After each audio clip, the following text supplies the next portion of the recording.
السلام عليكم أصدقاء سندباد الكرام. من أجمل الأماكن اللي تزورها في مرسى مطروح هي شاطئ عجيبة ومزار عجيبة. طبعا لأن ده فيه كل حاجة ويحتوي على كل شيء. المناظر الطبيعية الخلابة والبحر الجميل، الناس بقت تنزله دلوقتي مع الصخور الجميلة وأحلى صور سيلفي. كمان في أسواق كتير ممتدة تقدر تشتري منها أحلى ألعاب لأولادك وذكريات لرحلتك. طبعا عجيبة بتبعد مسافة كبيرة عن وسط البلد، أكتر من 25 أو 35 كيلو.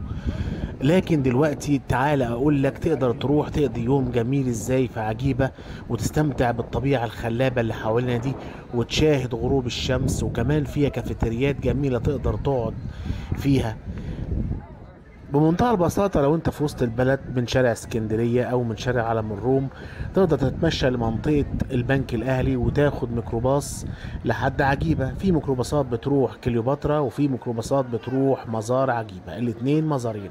من احلى المزارات طبعا مزار عجيبة، بتركب الميكروباص وتروح ما بتدفعش اكتر من 5 جنيه ونص حاجة زي كده، وبينزلك على المكان الجميل ده. طبعا اختلفت عجيبة خالص عن زمان وعن الاول كنت بنروحها احنا والاسرة. بقى فيها سور جميل تقدر تتفرج عليه كده كأنك واقف في فرندا على البحر الخلاب الجميل، وسلالم ممهدة. وغير كمان الصور السيلفي الجميلة تقدر تعمل اكتر من نشاط في عجيبة. السلام عليكم. الله ينور، ازيك يا باشا؟ حاجه كده اليوتيوب. اللفه بالحصان بكام؟ 20؟ عارفه قد ايه طيب يعني؟ بتلف الناس قد ايه مثلا؟ وبترجع تاني. يعني طول الطريق ده كده اهو؟ وبترجعوا مثلا هنا كده؟ ب 20 جنيه، لا حلو مش غالي. لفه ب 20 جنيه. ميه هنا تحفه. ميه جميله قوي. لهواة الخيل تقدر تركب خيل وتتصور مع الخيل، ولهواة الصقور تقدر تتصور مع الصقر الجميل اللي انا شفته دوت واتصورت معاه وكان اجمل صور.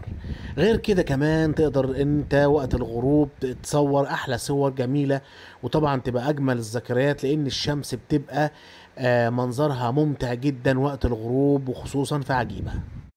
وبعد كده اتمشيت ونزلت تاني شوية لقيت كافيتريات جميلة جدا متعددة الطوابق، طبعا منظر بانورامي جميل على البحر وفيها كمان مطاعم.